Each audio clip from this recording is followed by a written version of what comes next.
Hello, my name is Brother Sean, and I am a member of the Teo community of St. Francis, a lay monastic online community who embrace all faiths and none. This short video really has come about whilst I was out having a short stroll this morning, ducking and diving the showers with our three little dogs, Winston, Poppy and Clemmy. And I had a complete déjà vu experience. I don't think it was an epiphany moment, but it was a déjà vu nonetheless. And I was brought back to my childhood, to a time when I was really unhappy in school, because I was educated by the Irish Christian brothers, who were notorious bullies. And as a young boy, not Irish, but born in Scotland and brought over from Glasgow to Dublin at the age of 3, I eventually ended up being educated by the Irish Christian brothers, where I sustained daily systematic physical abuse, not sexual abuse. And for a moment I stood in that silence, and I just sent love and blessing to those concerned. Now, not all of the Irish Christian brothers were bullies, but most were. And it came to me that I should do a short YouTube on transparency within various religions. And of course, at this moment in time, there's a huge scandal affecting the City of London and of course in America and around the world, where the bankers have been involved in various unsavory schemes of withholding truth and breaching the libel code. And then I became aware of the need for society to have their wishes respected and to see a more transparent government, a more transparent banking system. And I just reflected on the importance of having my religious family, the Catholic Church, become more transparent. Because I sense as a member of that church, there are many hidden agendas. And if you dare to speak out in charity, you're silenced. And I know that Jesus didn't found the Catholic Church. It was his followers. Jesus, like Francis of Assisi, they had a belief system where they wanted to do good and bring the love of a Father, Mother, God to a society who had lost their vision. And I know the teachings of Jesus, especially on the Sermon on the Mount, they assure my heart that yes, it is right to come in love and to challenge one's religious family. And I hope that this short YouTube will make its way to the Vatican, to Pope Benedict, whom I sense has an enormous responsibility of trying to oversee the whole Catholic Church.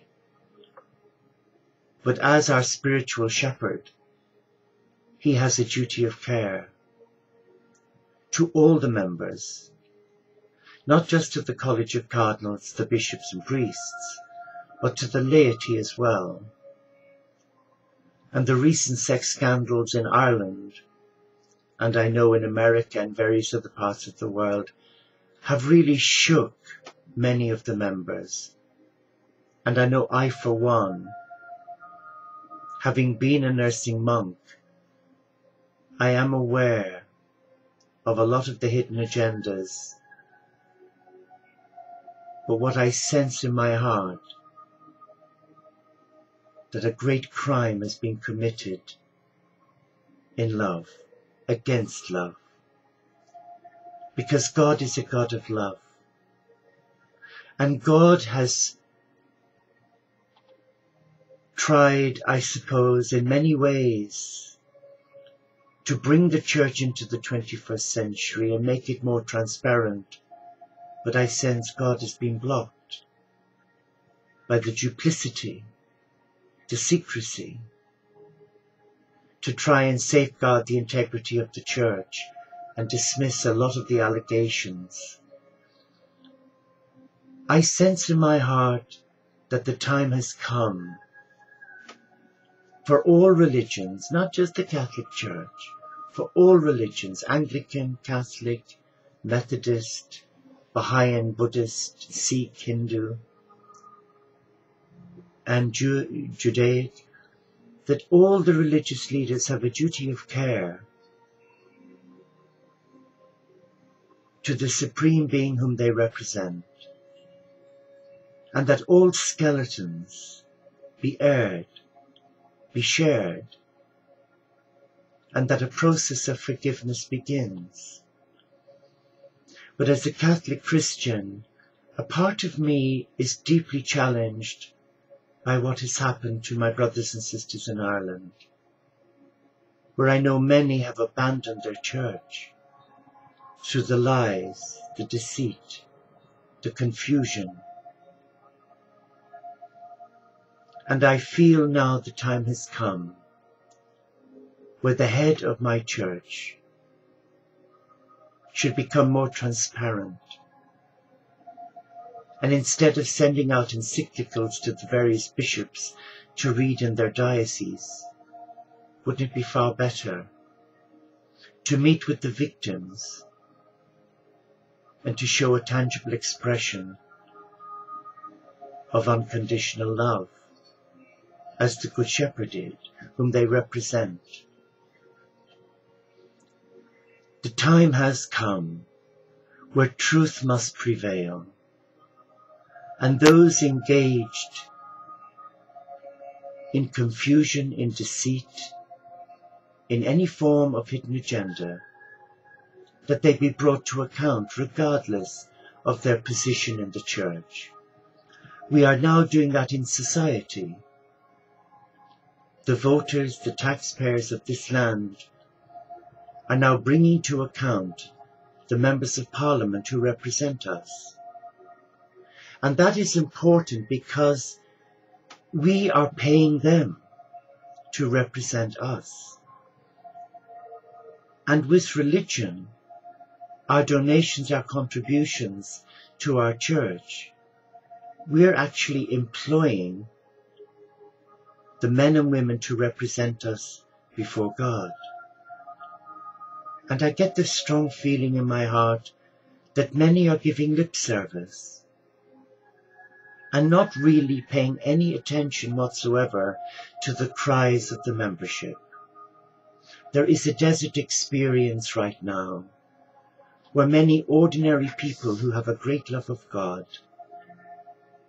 have been let down by their religious leaders. The way they've handled the scandals, the way they've tried to cover up the atrocities committed against vulnerable children. The church, I believe, is like a normal human family. It will have its difficulties, it will have its problems, but it can only exercise that duty of care and love instead of silencing everybody and denying them the opportunity to speak. And if Pope Benedict should watch this video, I would say to you as the Good Shepherd of your flock, have you really and truthfully shepherded the souls of those entrusted to your care with integrity, without duplicity, and without playing games or resorting to fearful tactics? I know that any good person that dares to stand up in charity, as Jesus said, if we do not express our concerns in love, then we carry the guilt of that person's wrongdoing. So I come to you as the founder of the Teo community of St. Francis, we embrace all faiths. You may not like that. As demonstrated in Assisi, a centre of peace. But I am asking you in love as your brother, that you begin an epiphany within the Church and make it more transparent, and that you become one with the people instead of so aloof. I pray that the Spirit of God will touch you and that you will mentor your brothers and sisters in love and not in fear. Namaste.